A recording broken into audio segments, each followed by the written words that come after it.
ತರಕಾರಿ ಹಣ್ಣು ಹಿಡ್ಕೊಂಡು ವಿಧಾನಸೌಧಕ್ಕೆ ಬಂದಿದ್ದಾರೆ ದೇವನಹಳ್ಳಿ ರೈತರು. ಸಿಎಂ ಸಿದ್ದರಾಮಯ್ಯ ಜೊತೆಗೆ ಸಭೆ ಇರುವಂತ ಹಿನ್ನೆಲೆಯಲ್ಲಿ ಬಂದಿದ್ದಾರೆ. ತಾವು ಬೆಳೆದಿರುವಂತ ಬೆಳೆಯೊಂದಿಗೆ ರೈತರು ಬಂದಿದ್ದಾರೆ. ತರಕಾರಿ ಹಿಡ್ಕೊಂಡಿದ್ದಾರೆ, ಕೈಯಲ್ಲಿ ಹಣ್ಣಿದೆ, ಅವುಗಳನ್ನೆಲ್ಲ ಹಿಡ್ಕೊಂಡು ವಿಧಾನಸೌಧಕ್ಕೆ ಬಂದಿದ್ದಾರೆ. ದೇವನಹಳ್ಳಿ ರೈತರ ಹೋರಾಟ ದೊಡ್ಡ ಮಟ್ಟದಲ್ಲಿನೇ ನಡೀತಾ ಇದೆ.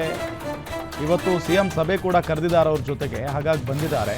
ಕೈಯಲ್ಲಿ ತರಕಾರಿ ಹಣ್ಣು ಹಿಡ್ಕೊಂಡು ವಿಧಾನಸೌಧ ಪ್ರವೇಶ ಮಾಡಿದ್ದಾರೆ. ರೈತರೊಂದಿಗೆ ವಿಧಾನಸೌಧಕ್ಕೆ ಬಂದಿದ್ದಾರೆ ಪ್ರಕಾಶ್ ರಾಜ್. ಕೆಐಎಡಿಬಿಗೆ ಜಮೀನು ಭೂ ಸ್ವಾಧೀನ ವಿರೋಧಿಸಿ ಜನ ಹೋರಾಟವನ್ನ ಮಾಡ್ತಾ ಇದ್ದಾರೆ.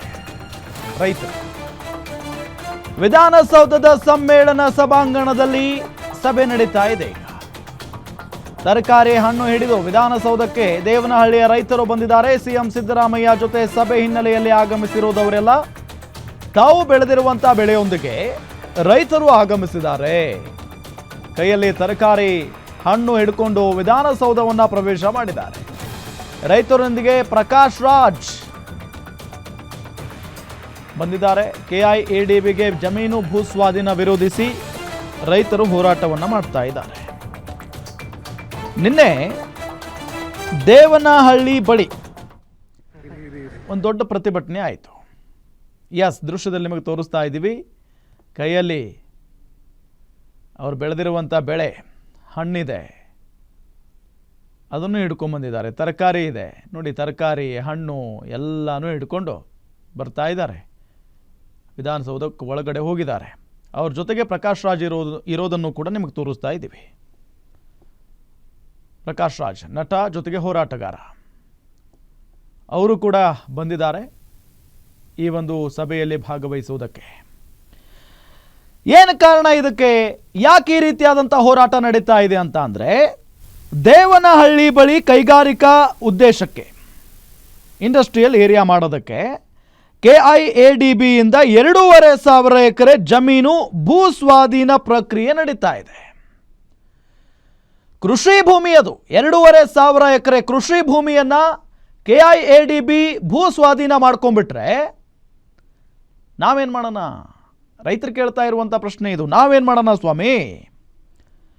ಈ ಪ್ರಕ್ರಿಯೆಯನ್ನ ಕೈ ಬಿಡದೇ ಇದ್ರೆ ಕಾಂಗ್ರೆಸ್ ಸರ್ಕಾರ ಬೆಲೆ ತೆರಬೇಕಾಗುತ್ತೆ ಅಂತ ಹೇಳಿ ನಿನ್ನೆ ದೊಡ್ಡ ಮಟ್ಟದ ಪ್ರತಿಭಟನೆ ಆಯಿತು.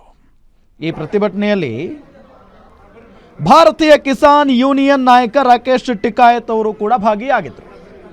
ಸೊ ಇದು ಸಣ್ಣ ಪುಟ್ಟ ಹೋರಾಟ ಅಲ್ಲ, ಇದು ದೊಡ್ಡ ಮಟ್ಟದ ಹೋರಾಟನೇ. ಸೊ ಹಂಗಾಗಿನೇ ಇವತ್ತು ತರಾತುರಿಯಲ್ಲಿ ಸಿಎಂ ಸಿದ್ದರಾಮಯ್ಯನವರು ಮೀಟಿಂಗ್ ಕೂಡ ಕರೆದಿರೋದು. ಸೊ ಮೀಟಿಂಗ್ ಆರಂಭ ಆಗಿದೆ. ಈಗ ನೋಡಿ, ಅಲ್ಲಿ ದೃಶ್ಯದಲ್ಲಿ ನಿಮಗೆ ತೋರಿಸ್ತಾ ಇದ್ವಿ. ಕೈಯಲ್ಲಿ ಹೂವಿದೆ, ಹಣ್ಣಿದೆ, ತರಕಾರಿ ಇದೆ, ಎಲ್ಲಾನು ತಗೊಂಡು ಬಂದಿದ್ದಾರೆ ರೈತರು. 2,500 ಎಕರೆ ಜಮೀನು, ಕೃಷಿ ಜಮೀನು, ಅದು ಯಾವುದೋ ಖಾಲಿ ಅಲ್ಲ, ಕೃಷಿ ಜಮೀನು. ಸೊ ಕೃಷಿ ಮಾಡೋಕ್ಕೆ ಎಲ್ಲ ಜಾಗದಲ್ಲೂ ಆಗಲ್ಲ, ಎಲ್ಲ ಭೂಮಿಯಲ್ಲೂ ಆಗಲ್ಲ, ಎಲ್ಲ ಭೂಮಿಯಲ್ಲೂ ಬೆಳೆ ಬರಲ್ಲ. ಸೊ ಕೃಷಿ ಭೂಮಿಯೇ ಯಾಕೆ ಬೇಕು ಇವ್ರಿಗೆ ಅಂತ ಹೇಳಿ ರೈತರು ಪ್ರಶ್ನೆ ಮಾಡ್ತಾ ಇರೋದು. ಕೈಗಾರಿಕಾ ಉದ್ದೇಶಕ್ಕೆ 2,500 ಎಕರೆ ಭೂಮಿಯನ್ನು ಸ್ವಾಧೀನಪಡಿಸಿಕೊಳ್ಳೋದಕ್ಕೆ ಸರ್ಕಾರ ರೆಡಿಯಾಗಿದೆ. ಸೊ ಹಾಗಾಗಿನೇ ಈಗ ಸರ್ಕಾರದ ವಿರುದ್ಧ ಆಕ್ರೋಶ ವ್ಯಕ್ತವಾಗ್ತಾ ಇದೆ. ನಿನ್ನೆ ಕೃಷಿ ಜಮೀನು ಭೂ ಸ್ವಾಧೀನ ವಿರೋಧಿಸಿ ದೇವನಹಳ್ಳಿ ಭಾಗದ ರೈತರು ಸ್ವಾತಂತ್ರ್ಯ ಉದ್ಯಾನದಲ್ಲಿ ಹೋರಾಟ ನಡೀತಾನೆ ಇದೆ. ಅದು ನಿನ್ನೆ ಮಾತ್ರ ಅಲ್ಲ, ಈ ಒಂದು ಹೋರಾಟದಲ್ಲಿ ರಾಕೇಶ್ ಟಿಕಾಯತ್ ಅವರು ಕೂಡ ಭಾಗಿಯಾಗಿದ್ದರು, ಭಾರತೀಯ ಕಿಸಾನ್ ಯೂನಿಯನ್ನ ನಾಯಕ. ಸೊ ದೊಡ್ಡ ದೊಡ್ಡ ನಾಯಕರೆಲ್ಲ, ರೈತ ಹೋರಾಟಗಾರರೆಲ್ಲ ಇದರಲ್ಲಿ ಭಾಗಿಯಾಗಿದ್ದಾರೆ ಕೂಡ. ಸೊ ಇವತ್ತು ನಟ ಪ್ರಕಾಶ್ ರಾಜ್ ಅವರು ಕೂಡ ಈ ಒಂದು ಪ್ರತಿಭಟನೆಯಲ್ಲಿ ಭಾಗಿಯಾಗಿದ್ದರು. ಜೊತೆಗೆ ಸಿಎಂ ಅವರನ್ನ ಭೇಟಿ ಮಾಡೋದಕ್ಕೆ ಅವರು ಕೂಡ ಬಂದಿದ್ದಾರೆ ರೈತರ ಜೊತೆ.